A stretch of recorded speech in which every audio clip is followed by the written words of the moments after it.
ప్రభువైన యేసుక్రీస్తు నామంలో అందరికీ హృదయపూర్వక వందనములండి. యోబు గ్రంథము 20వ అధ్యాయము. అప్పుడు నయమాతీయుడైన జోఫరు ఈలాగున ప్రత్యుత్తరం ఇచ్చెను. అలాగున నీవు చెప్పినందుకు నా యందలి ఆతురత తగిన ప్రత్యుత్తరము సిద్ధపరచియున్నది. నాకు అవమానము కలుగజేయు నిందను నేను విన్నందుకు నా మనోవివేకము తగిన ప్రత్యుత్తరము సిద్ధపరచియున్నది. దుష్టులకు విజయము కొద్ది కాలముండును, భక్తిహీనులకు సంతోషము ఒక నిమిషమాత్రముండును. ఆది నుండి నరులు భూమి మీద నుంచబడిన కాలము మొదలుకొని ఇలాగు జరుగుచున్నదని నీకు తెలియదా? వారి ఘనత ఆకాశమంత ఎత్తుగా పెరిగినను, మేఘములంత ఎత్తుగా వారు తలలెత్తినను, తమ మలము నశించు రీతిగా వారెన్నటికినీ నుండకుండా నశించుదురు. వారిని చూచిన వారు వారేమైరని అడుగుదురు. కల ఎగసిపోవునట్లు వారు గతించి కనబడకపోవుదురు. రాత్రి స్వప్నము దాటిపోవునట్లు వారు తరిమి వేయబడుదురు. వారిని చూచిన కన్ను ఇకను వారిని చూడదు. వారి స్థలమున వారు మరి ఎప్పుడునూ కనబడరు. వారి సంతతి వారు దరిద్రుల దయను వెదకెదరు.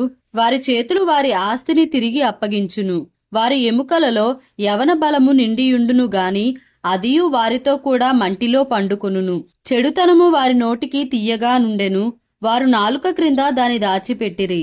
దాని పోనీయక భద్రము చేసుకొనిరి. నోట దాని నుంచుకొనిరి. అయినను వారి కడుపులో వారి ఆహారము పులిసిపోవును.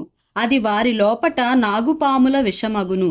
వారు ధనమును మృంగివేసిరి గాని ఇప్పుడు దానిని మరలా కక్కివేయుదురు. వారి కడుపులో నుండి దేవుడు దాని కక్కించును. వారు కట్లపాముల విషమును పీల్చుదురు. నాగుపాము నాలుక వారిని చంపును. ఏరులై పారుచున్న తేనెను వెన్నపూసను చూచి వారు సంతోషింపరు. దేని కొరకు వారు ప్రయాసపడి సంపాదించియుండిరో దానిని వారు అనుభవింపక మరలా అప్పగించెదరు. వారు సంపాదించిన ఆస్తి కొలది వారికి సంతోషముండదు. వారు బీదలను ముంచి విడిచిపెట్టిన వారు.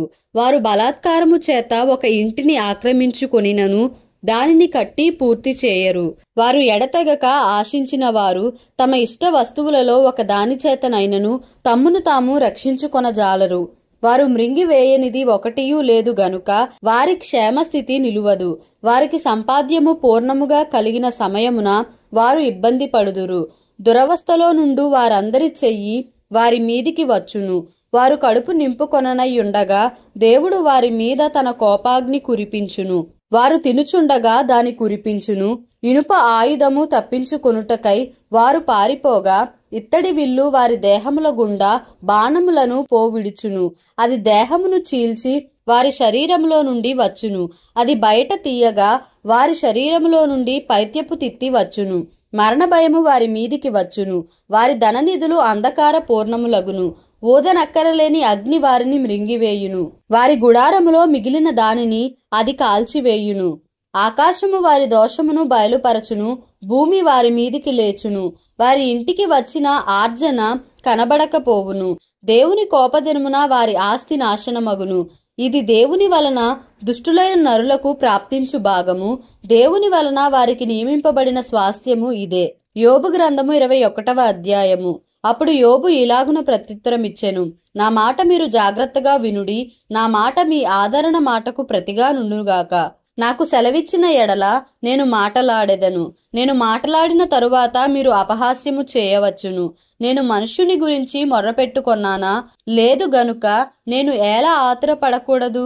నన్ను తేరిచూచి ఆశ్చర్యపడుడి. నోటి మీద చేయి వేసికొనుడి. నేను దాని మనసునకు తెచ్చుకొనిన ఎడల నాకేమియో తోచకున్నది. నా శరీరమునకు వణకు పుట్టుచున్నది. భక్తిహీనులు ఏల బ్రతుకుదురు? వారు వృద్ధులై బలాభివృద్ధి ఏల నొందుదురు? వారుండగానే వారితో కూడా వారి సంతానము వారు చూచుచుండగా వారి కుటుంబము స్థిరపరచబడుచున్నది. వారి కుటుంబములు భయమేమియూ లేక క్షేమముగా నున్నవి. దేవుని దండము వారి మీద పడుటలేదు. వారి గొడ్లు దాటగా తప్పక చూలు కలుగును. వారి ఆవులు ఈచుక పోక ఈనును. వారు తమ పిల్లలను మందలు మందలుగా బయటికి పంపుదురు. వారి పిల్లలు నటనము చేయుదురు. తంబుర స్వరమండలములను పట్టుకొని వాయించుదురు. సానిక నాదము విని సంతోషించుదురు. వారు శ్రేయస్సు కలిగి తమ దినములు గడుపుదురు. ఒక్క క్షణములోనే పాతాళమునకు దిగుదురు. వారు, నీ మార్గములను గూర్చిన జ్ఞానము మాకక్కరలేదు, నీవు మమ్మను విడిచి పొమ్మని దేవునితో చెప్పుదురు. మేము ఆయనను సేవించుటకు సర్వశక్తుడగు వాడెవడు? మేము ఆయనను గూర్చి ప్రార్థన చేయుట చేత మాకేమి లాభము కలుగును అని వారు చెప్పుదురు. వారి క్షేమము వారి చేతిలో లేదు. భక్తిహీనుల యోచన నాకు దూరముగా నుండునుగాక. భక్తిశూన్యుల దీపము ఆర్పివేయబడుట అరుదుగదా. వారి మీదికి ఆపద వచ్చుట బహు అరుదుగదా. వారు తుపాను ఎదుట కొట్టుకొని పోవు చెత్తవలెను, గాలి ఎగరగొట్టు పొట్టువలెను ఉండునట్లు ఆయన కోపపడి వారికి వేదనలు నియమించుట అరుదుగదా. వారి పిల్లల మీద మోపుటకై దేవుడు వారి పాపమును దాచిపెట్టునేమో అని మీరు చెప్పుచున్నారు. చేసిన వారు దానిని అనుభవించునట్లు ఆయన వారికే ప్రతిఫలమిచ్చునుగాక. వారే కన్నులారా తమ నాశనమును చూతురుగాక. సర్వశక్తుడగు దేవుని కోపాగ్నిని వారు త్రాగుదురుగాక. తమ జీవితకాలము సమాప్తమైన తరువాత, తాము పోయిన తరువాత తమ ఇంటి మీద వారికి చింత ఏమి? ఎవడైనను దేవునికి జ్ఞానము నేర్పునా? పరలోక వాసులకు ఆయన తీర్పు తీర్చును గదా. ఒకడు తన కడవలలో పాలు నిండి ఉండగను, తన ఎముకలలో మూలుగా బలిసి ఉండగను, సంపూర్ణ సౌఖ్యమును నెమ్మదియును కలిగి నిండు ఆయుష్యముతో మృతినొందును. వేరొకడు ఎన్నడునూ క్షేమమను దాని నెరుగక మనోదుఃఖము గలవాడై మృతినొందును. వారు సమానముగా మంటిలో పండుకొందురు, పురుగులు వారిద్దరినీ కప్పును. మీ తలంపులు నేనెరుగుదును. మీరు నా మీద అన్యాయముగా పన్నుచున్న పన్నాగములు నాకు తెలిసినవి. అధిపతుల మందిరము ఎక్కడనున్నది? భక్తిహీనులు నివసించిన గుడారము ఎక్కడ ఉన్నది అని మీరు అడుగుచున్నారే. దేశమున సంచరించు వారిని మీరు అడుగలేదా? వారు తెలియజేసిన సంగతులు మీరు గుర్తుపట్టలేదా? అవి ఏవనగా, దుర్జనులు ఆపత్కాలమందు కాపాడబడుదురు, ఉగ్రత దినమందు వారు తోడుకొని పోబడుదురు. వారి ప్రవర్తనను బట్టి వారితో ముఖాముఖిగా మాటలనగలవాడెవడు? వారు చేసిన దానిని బట్టి వారికి ప్రతీకారము చేయువాడెవడు? వారు సమాధికి తేబడుదురు, సమాధి శ్రద్ధగా కావలి కాయబడును. పల్లములోని మంటి పెల్లలు వారికి ఇంపుగానున్నవి. మనుష్యులందరూ వారి వెంబడి పోవుదురు. అలాగుననే లెక్కలేనంత మంది వారికి ముందుగా పోయిరి. మీరు చెప్పు ప్రత్యుత్తరములు నమ్మదగినవి కావు. ఇట్టి నిరర్ధకమైన మాటలతో మీరెలాగు నన్ను ఓదార్చజూచెదరు? యోబు గ్రంథము 22వ అధ్యాయము. అప్పుడు తేమానీయుడైన ఎలీఫజు ఈలాగున ప్రత్యుత్తరమిచ్చెను. నరులు దేవునికి ప్రయోజనకారులగుదురా? కారు. బుద్ధిమంతులు తమ మట్టుకు తామే ప్రయోజనకారులై ఉన్నారు. నీవు నీతిమంతుడవై ఉండుట సర్వశక్తుడగు దేవునికి సంతోషమా? నీవు యథార్థవంతుడవై ప్రవర్తించుట ఆయనకు లాభకరమా? ఆయన యందు భయభక్తులు కలిగి ఉన్నందున ఆయన నిన్ను గద్దించునా? నీ భయభక్తులను బట్టి ఆయన నీతో వ్యాజ్యమాడునా? నీ చెడుతనము గొప్పది కాదా? నీ దోషములు మితిలేనివి కావా? ఏమీయూ ఇయ్యకయే నీ సోదరుల యొద్ద నీవు తాకట్టు పుచ్చుకొంటివి, వస్త్రహీనుల బట్టలను తీసుకొంటివి, దప్పిచేత ఆయాసపడిన వారికి నీళ్ళియ్యవైతివి, ఆకలి గొనిన వానికి అన్నము పెట్టకపోతివి. బాహుబలము గల మనుషునికే భూమి ప్రాప్తించును, గనుడని ఎంచబడిన వాడు దానిలో నివసించును. విధవరాండ్రను వట్టి చేతులతో పంపివేసితివి, తండ్రి లేని వారి చేతులు విరుగగొట్టితివి. కావుననే బోనులు నిన్ను చుట్టుకొనుచున్నవి, ఆకస్మిక భయము నిన్ను బెదరించుచున్నది. నిన్ను చిక్కించుకొన్న అంధకారమును నీవు చూచుటలేదా? నిన్ను ముంచబోవు ప్రళయ జలములను నీవు చూచుటలేదా? దేవుడు ఆకాశమంత మహోన్నతుడు కాడా? నక్షత్రంలో ఔన్నత్యమును చూడుము, అవి ఎంత పైగానున్నవి. దేవునికి ఏమి తెలియను? గాఢాంధకారములో నుండి ఆయన న్యాయము కనుగొనునా? గాఢమైన మేఘములు ఆయనకు చాటుగానున్నవి, ఆయన చూడలేడు.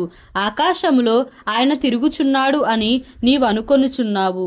పూర్వము నుండి దుష్టులు అనుసరించిన మార్గమును నీవు అనుసరించదవా? వారు అకాలముగా ఒక నిమిషంలో నిర్మూలమైరి. వారి పునాదులు జల ప్రవాహము వలె కొట్టుకొని పోయెను.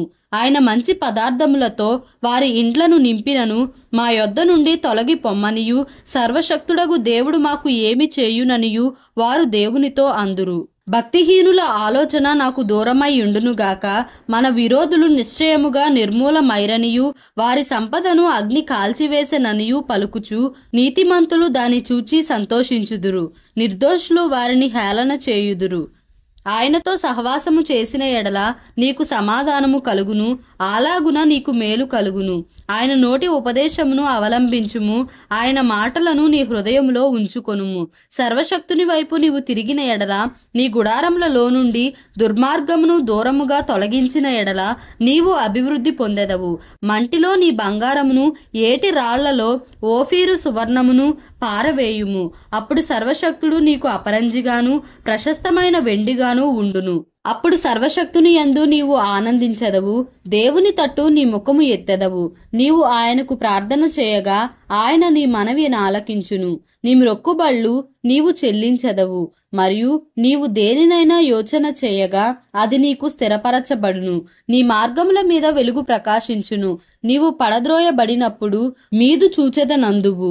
వినయము గలవానిని ఆయన రక్షించును, నిర్దోషి కాని వానినైనను ఆయన విడిపించును. అతడు నీ చేతుల శుద్ధి వలన విడిపింపబడును. దేవుడి పరిశుద్ధ వాక్యమును మన వినికిడిలో దీవించి ఆశీర్వదించును గాక. Amen. Please like, share and subscribe for more videos.